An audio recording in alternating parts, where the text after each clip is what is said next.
দুর্বলতম দলের একটিতে পরিণত হয়েছে বিএনপি। তারেক জিয়াও দুর্বলতম নেতৃত্বের একটিতে পরিণত হয়েছে।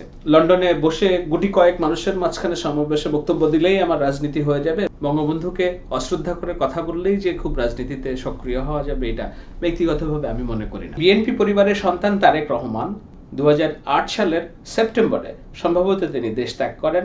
সেই হিসেবে আজকে 10 বছর তারেক রহমান আছেন দেশের বাইরে।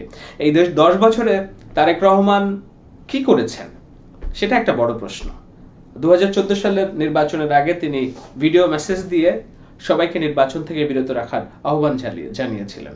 বিএনপি নির্বাচন থেকে বিরত ছিল, এটি বিএনপি রাজনৈতিক ভুল ছিল কিনা নিঃসন্দেহে সময় বলে দেবে, তবে এখন পর্যন্ত মনে হয় যে এটি একটি রাজনৈতিক ভুল সিদ্ধান্ত ছিল। কেননা শেখ হাসিনা এবং আওয়ামী লীগের যে রাজনীতি, সেই রাজনীতি পড়বার মতো, সেই সাথে বিশ্ব রাজনীতিকে একত্রে নিয়ে নিজের ভবিষ্যৎ দেখার মতো স্বপ্ন বাজ মানুষ তারেক রহমান নন, সেটাই এখন পর্যন্ত প্রমাণিত।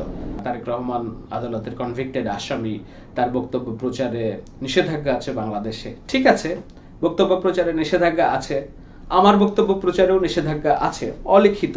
বাংলাদেশের কোনো টেলিভিশন চ্যানেল আমার রিপোর্টিং ধারণ করার মতো অবস্থায় নাই, কোনো সংবাদপত্র আমি যে ভাষায় কথা বলি হয়তো অবস্থায় নেই।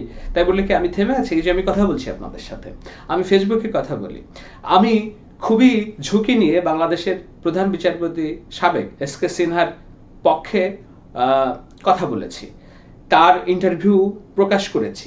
লন্ডনে বসে গুটি কয়েক মানুষের মাঝখানে সমাবেশে বক্তব্য দিলেই আমার রাজনীতি হয়ে যাবে। মাঝে মাঝে দুই একবার ফোন কল করে দুই একজনকে আন্দোলনে নামতে বলে এবং তাদেরকে ফিজিক্যালি বিপদগ্রস্ত করা বর্তমান স্বৈরশাসনের মধ্যে, এটাই কি তারেকের ভিশন? এটাই কি তারেকের রাজনীতির ধরন? বাংলাদেশের তারেক জিয়ার নামে একটা ফেসবুক পেজ আছে, এখানে যেসব কন্টেন্ট আছে অর্থাৎ যেসব পোস্ট দেওয়া হয়, এগুলো আদৌ তারেক রহমান দেন না অন্য জামাত শিবিরের কোনো লোকজন এটা দিচ্ছে তারেক রহমানের নাম করে, সেটা বোঝার কিন্তু কোনো উপায় নাই।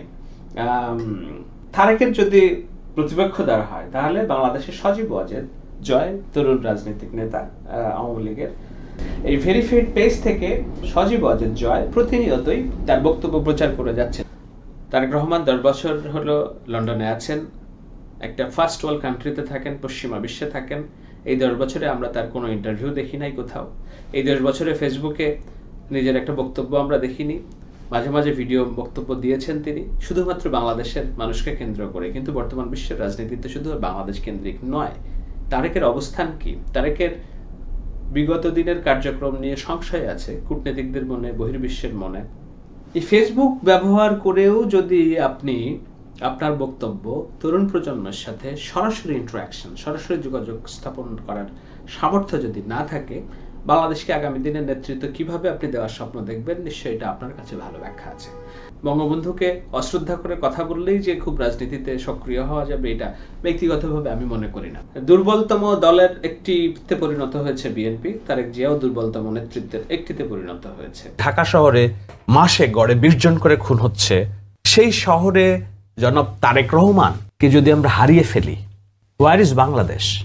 এই বাংলাদেশের আপামার জনসাধারণের ভরসার জায়গাটাকে আজকে যদি আমরা তারেক রহমান হারাই, এটা কি তারেক রহমানের নিজের লস, দল হিসেবে বিএনপির লস, না বাংলাদেশের যারা কোটি লক্ষ কোটি মানুষ যারা মধ্যপ্রান্তের বাংলাদেশের স্বপ্ন দেখছে, সকলের বাংলাদেশের স্বপ্ন দেখছে, সংখ্যালঘু নিরাপত্তার বাংলাদেশের স্বপ্ন দেখছে, নারীর অধিকারের বাংলাদেশের স্বপ্ন দেখছে, প্রগতির বাংলাদেশের স্বপ্ন দেখছে, কিভাবে ডেভেলপমেন্ট পলিটিক্স এগিয়ে নিয়ে যাওয়া যায়, গ্রামের মানুষের ভাগ্য উন্নয়ন করা যায়, হেলথ কার্ড, কৃষক কার্ড, এইসব কথা তো আর কেউ বলছে না। সুস্থ শুদ্ধ পলিটিক্স যেটা স্বপ্ন তারেক রহমান দেখাচ্ছেন, তার অনুপস্থিতিতে কি তারেক রহমানের লস হবে, বাংলাদেশের তার দলের লস হবে, না এই লসটা বাংলাদেশের?